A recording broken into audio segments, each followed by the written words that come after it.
What happens when an aging woman starts showing signs of fatigue, and her own family decides she's no longer capable of living alone? They tried to quietly push her out of her home, but what happened next silenced everyone in the room. You ever notice how kindness has a funny way of backfiring? I'm not talking about a little misunderstanding or some awkward thank you that never comes. I mean real, gut-punching betrayal. The kind that shows up with a smile, asks for a hug, and stabs you while you're looking the other way. That was the flavor of the week in my life, and it all started with muffins. Yeah, muffins.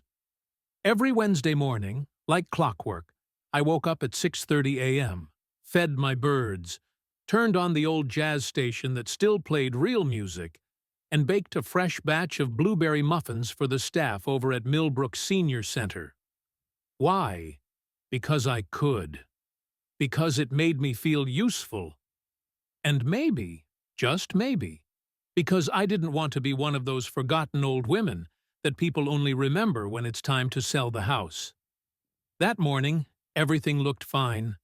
Birds chirping, oven warm, the usual ache in my hip like an old friend saying hello. I cracked eggs with one hand, thank you, arthritis gloves, mixed the batter, and even sprinkled a little cinnamon sugar on top like I always do when I'm feeling generous. Then came the first sign. No thunderclap, no dramatic music. Just a weird chill. Not, oh, the window's open, cold. More like a something's off in your bones kind of cold. And right when I leaned over to grab the muffin tray, my right hand gave out. Just like that. Not a tingle. Not a warning. Just gone. The tray crashed to the floor, muffins everywhere like squashed grenades. My kitchen, my perfect space of order and tradition, now looked like a toddler's birthday party gone wrong. And me? I just stood there, hand dangling like a dead fish. I wasn't scared, not yet. More annoyed. Like, come on. Really? This is how my morning's gonna go? But I cleaned it up. I baked another batch. Because that's what women like me do. We fix the mess, smile through it, and don't ask for help.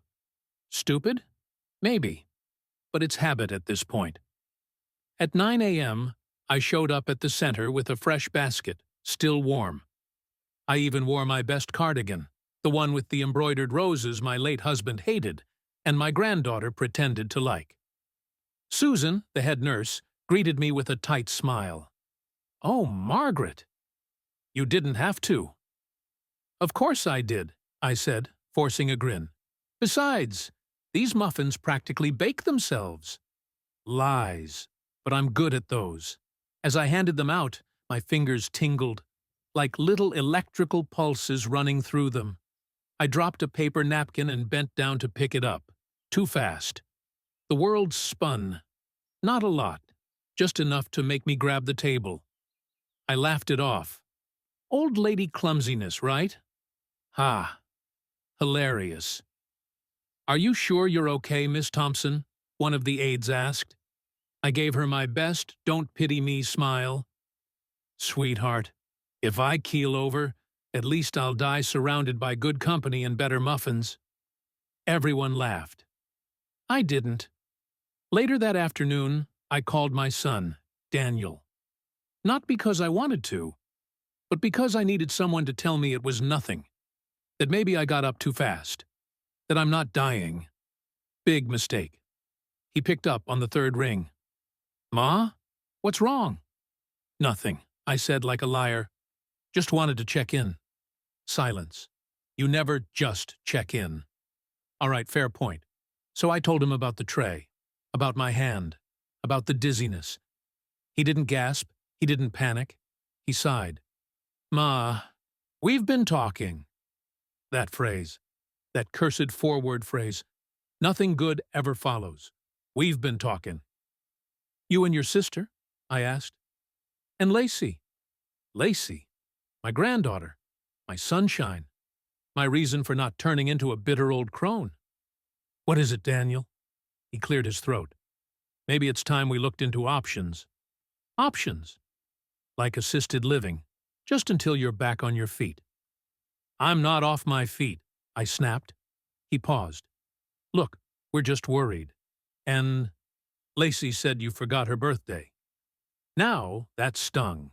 Because I didn't forget. I had the card. I wrote it. I even sealed it. I just never mailed it. She thinks something's wrong, he continued. And honestly, I do too. That's when I lost it. You know what's wrong?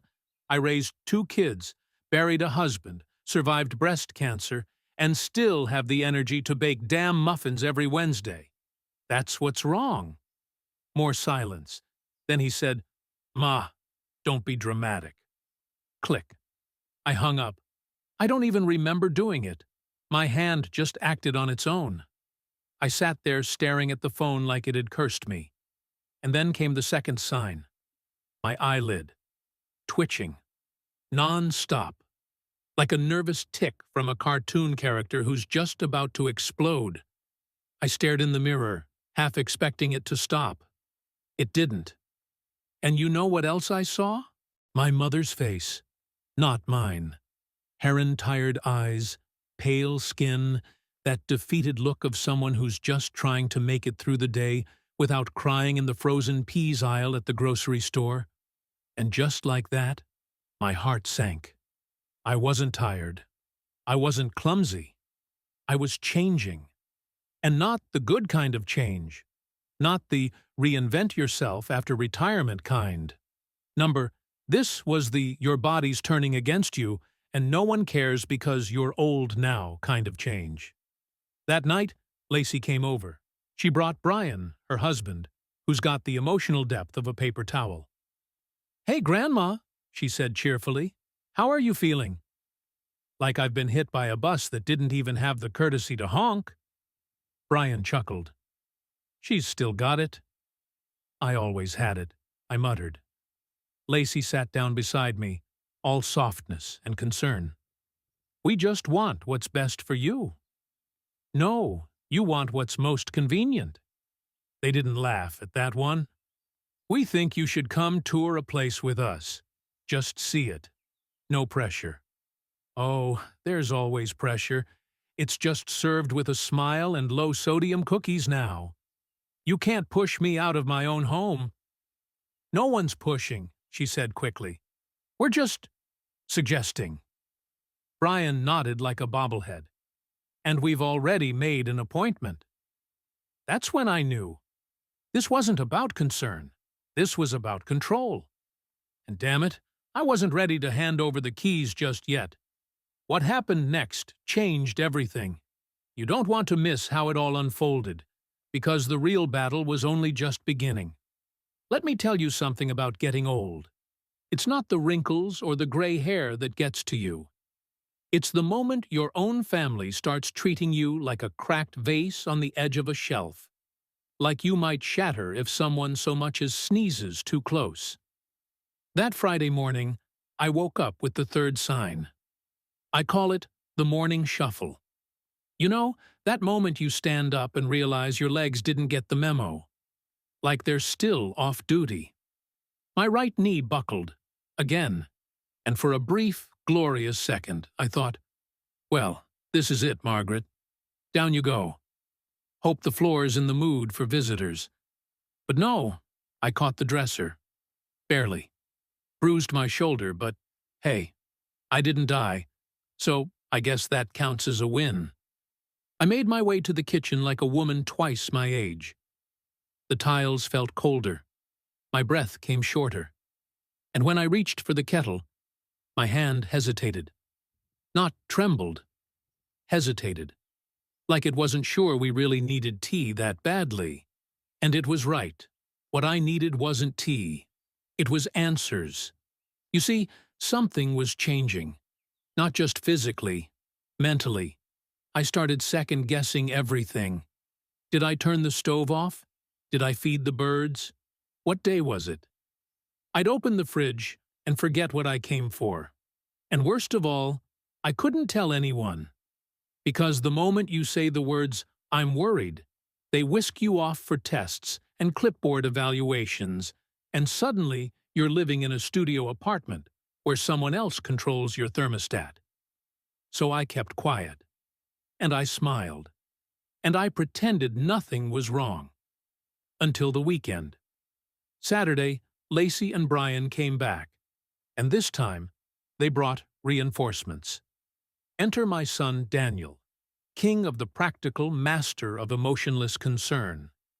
He walked in like he'd been planning this ambush for weeks, which, let's be honest, he had. "Hey, Ma," he said, dropping his keys into the bowl like he owned the place. "You act like you still live here." I did, for 18 years, and I haven't recovered since. That didn't stop him. He sat down, arms crossed. "We need to talk." "Do we? Can't we just pretend we're a normal family and awkwardly eat food in silence like everybody else?" Lacey looked nervous. Brian looked bored. Daniel looked determined. And I? I looked for the bottle of brandy I hadn't touched in 5 years, because something told me I was going to need it. "Ma," Daniel began, "we had a conversation with Dr. Patel?" I blinked. "My doctor?"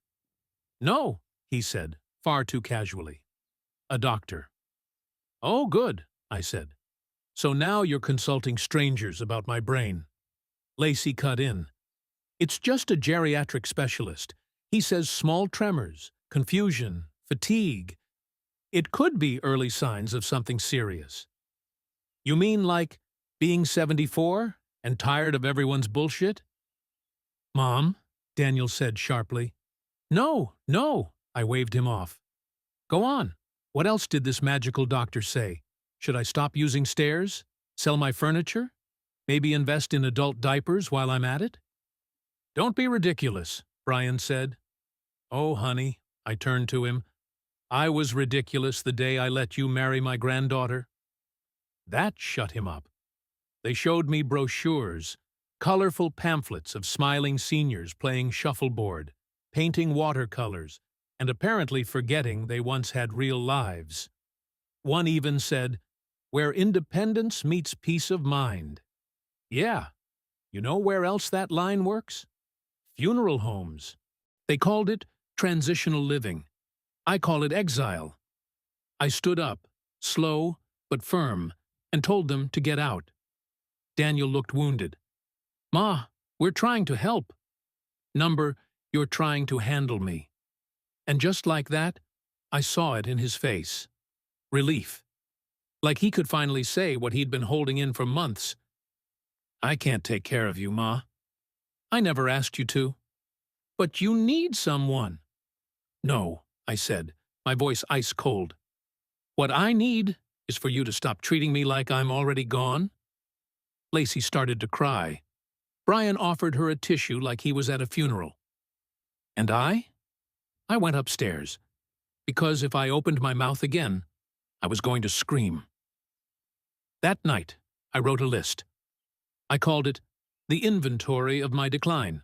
Right hand weakness, eyelid twitch, knee instability, short-term memory gaps, fatigue, mood swings. Yes, I admit it. Loss of appetite. 7 signs.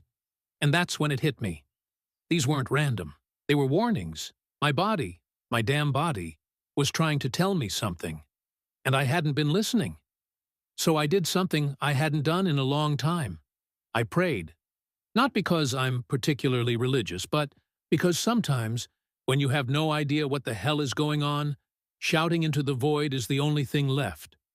I asked for clarity, for strength, and for a sign, a real one. I got it the next morning. Sunday, 5:47 a.m. I woke up to someone knocking on my front door. Number banging. I stumbled out of bed, heart racing, robe half-tied, hair like a crime scene.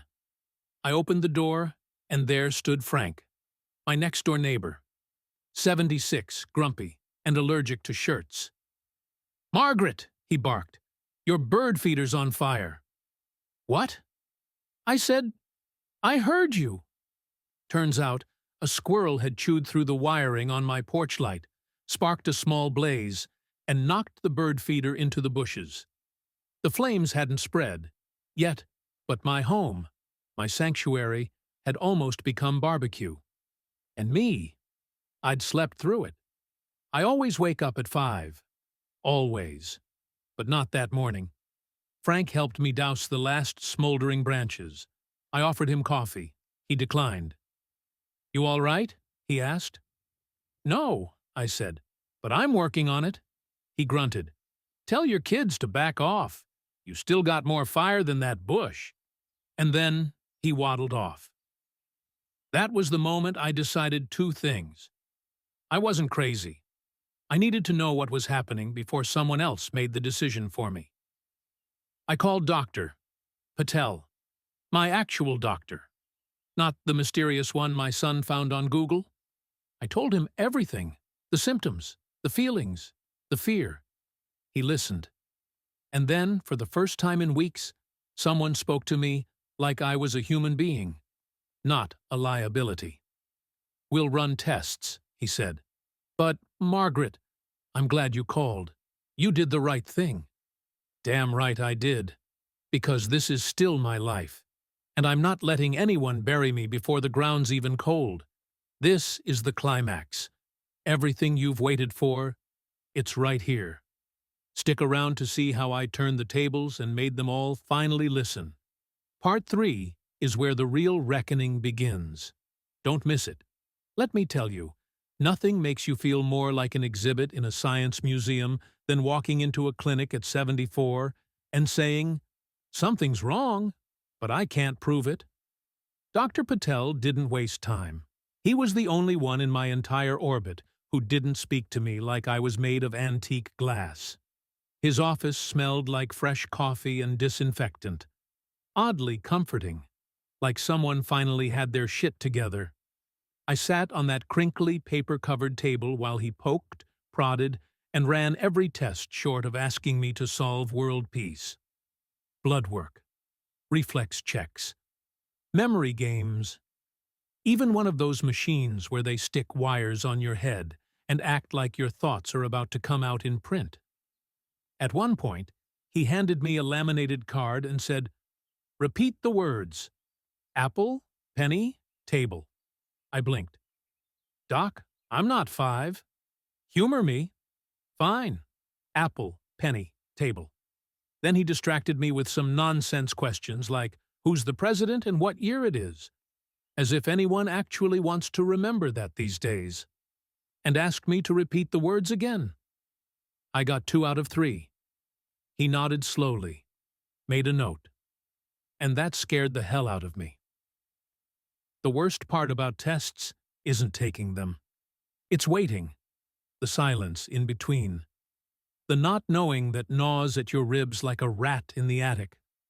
Back home, I tried to distract myself. Cleaned the baseboards. Organized the silverware drawer by size and shininess.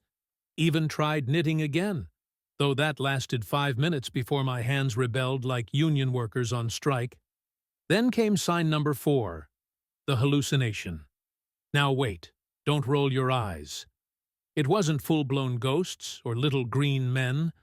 I was watering my ferns in the sunroom when I saw Charles, my late husband, standing outside in the yard right next to the rose bush we planted the year Lacey was born. He looked the same. Corduroy slacks, white shirt, that dumb fishing hat he wore to church for some reason. I blinked, and he was gone. Now, you could chalk that up to grief, or wishful thinking, or maybe the fact that I hadn't eaten anything except toast and coffee for 2 days. But I saw him, and it shook me. I sat down right there on the floor, next to the window, and cried. Not because I was scared of dying, but because I was scared of slipping away without anyone noticing. 2 days later, Dr. Patel called. His voice was calm. Too calm. "Margaret," he said, "the scans show some early signs of degeneration. English, please. You have what we call mild cognitive impairment. It's not dementia, not yet.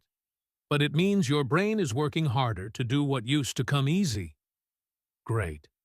So I'm still me, just the buffering version. Is it permanent? It's progressive. Of course it is. He suggested vitamins, diet changes, and something called neuroplasticity therapy, which sounded like a scam my niece would sell on Facebook. I'm not going to sugarcoat this, he said. It's a warning, but not a sentence. If we take action now, we can slow it down. Slow what down? I asked. Me becoming the family burden? He hesitated. Margaret, your family cares, but you need to be the one who decides what happens next. That hit me, because for the first time in months, someone was actually giving me the power back. I hung up, stared out the window, and thought, maybe it's not just my body giving signs. Maybe it's life itself trying to slap me awake. And I was done playing nice. That Sunday, I invited everyone over. A full ambush. My style this time. Daniel showed up first, all stiff posture and guilt behind his eyes.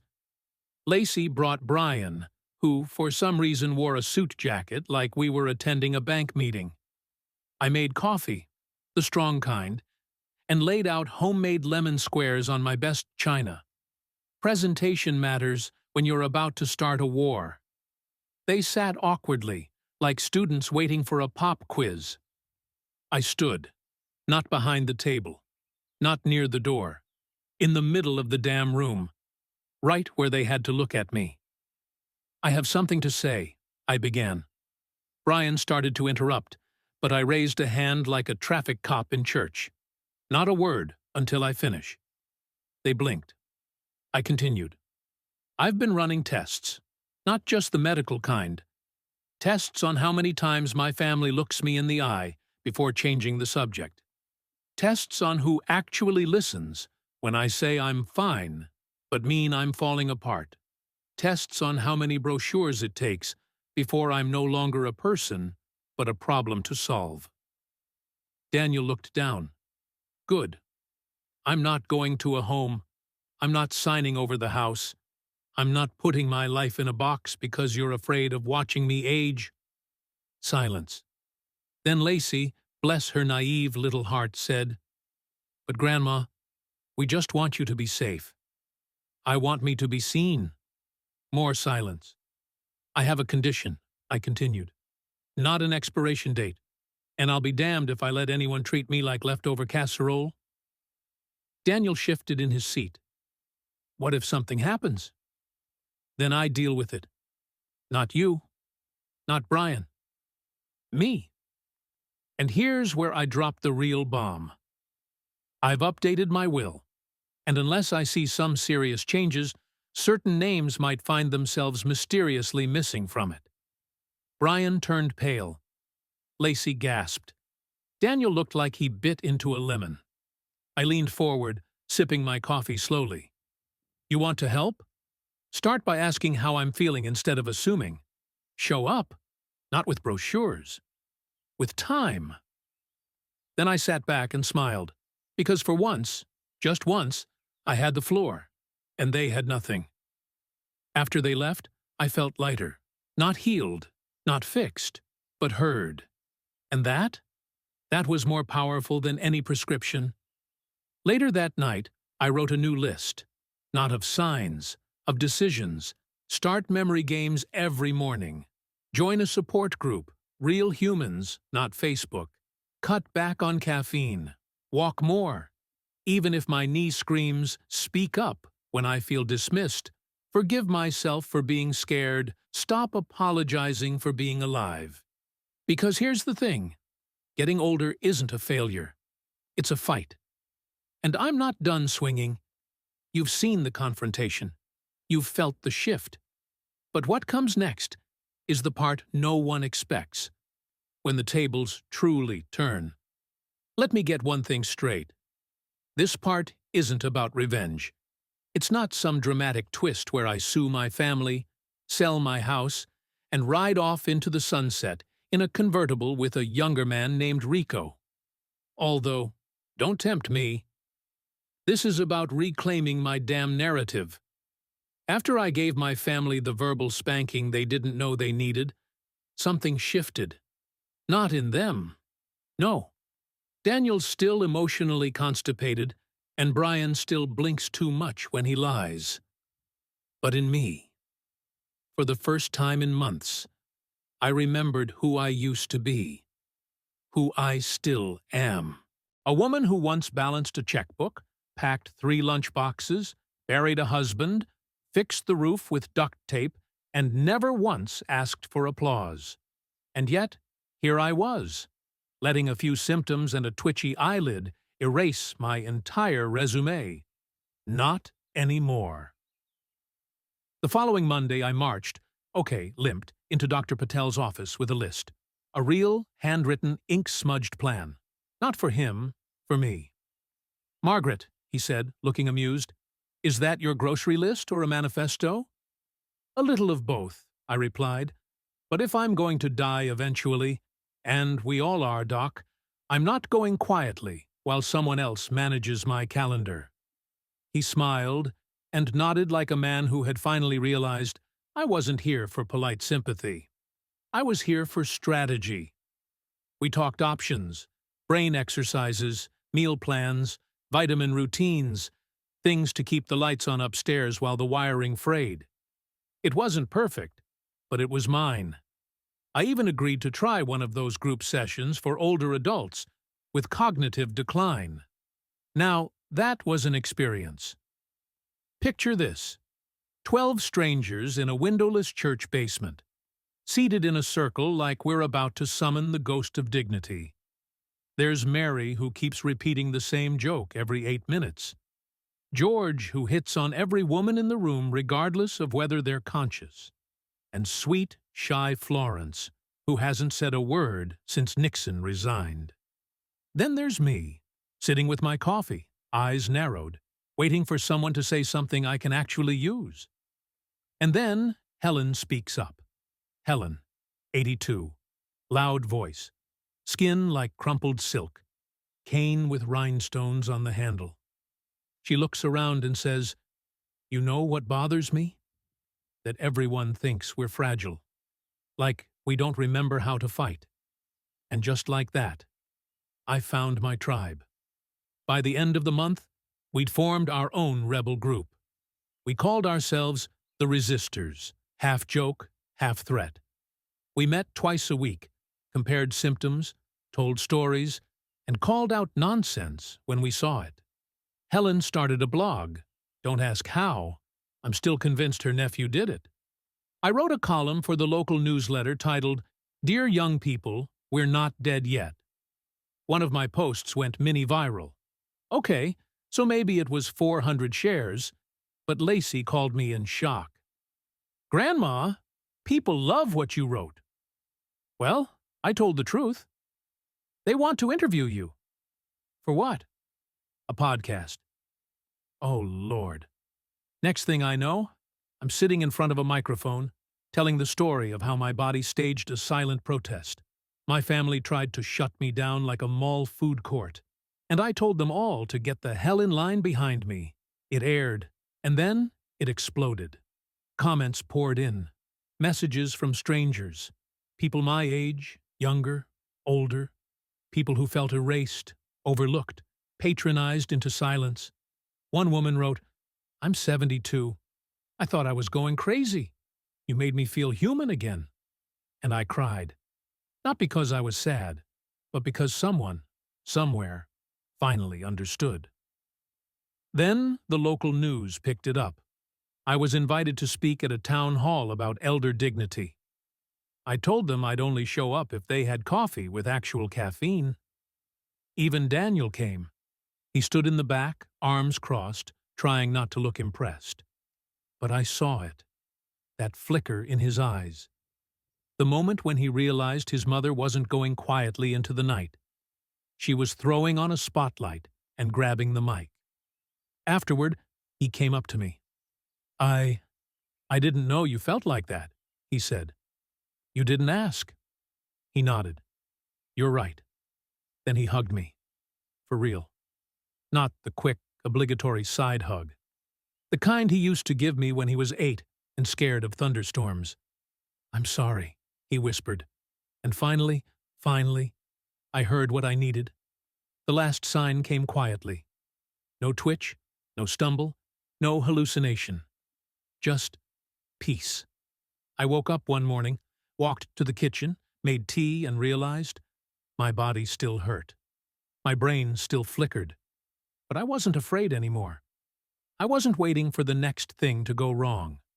I was living, not surviving, not shrinking, living. And so, here's my last message, just in case someone out there needs to hear it. They'll tell you to downsize, to stay quiet, to behave, to make things easier for everyone. They'll whisper behind your back about safety and transition and what's best. But you know your worth. You know what you've carried, what you've built, what you've endured. So the next time someone tries to write your ending, pick up the pen and remind them, I am not my expiration date. I am fire. I am proof. I am still here. And I'm just getting started. Thank you for sticking with this journey. What began as a story about warning signs became a declaration of power, aging, and unapologetic survival. Share it with someone who needs to remember they still matter. Because sometimes all it takes is one voice, refusing to go quiet.